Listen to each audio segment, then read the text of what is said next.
Señor, convertidas en melodías y alabanza hacia ti, con la voz de la hermana Rosita, Rosita del Sur, la voz hermosa para Dios. En el principio Dios lo hizo, los cielos, la tierra, en los mares. Dios crea al hombre a su imagen, para que cuiden de su creación, para que gocen de su creación.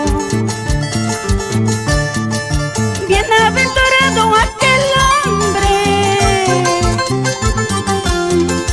cuya esperanza está en Cristo, siempre confiando en su nombre. Venceremos muchas pruebas, la victoria lo tendremos.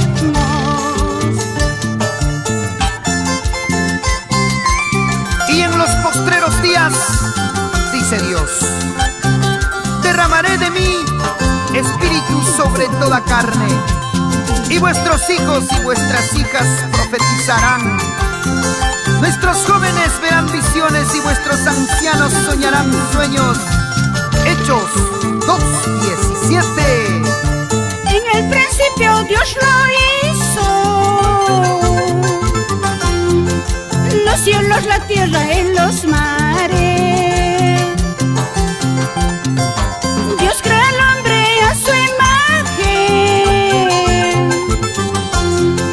para que cuiden de su creación, para que gocen de su creación.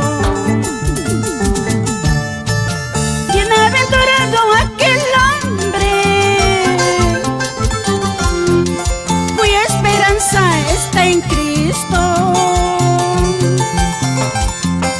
siempre confiando en su nombre. Venceremos muchas pruebas, la victoria lo tendremos. Nuestro Dios dice así, que nos derrama su poder. Nuestros hijos profetizarán, nuestros ancianos soñarán, en los jóvenes verán visión. Nuestro Dios dice así, que nos derrama su poder. Nuestros hijos profetizarán, nuestros ancianos soñarán, en los jóvenes verán visión. Así, así, hermana Rosita. Ahora saludamos al ministerio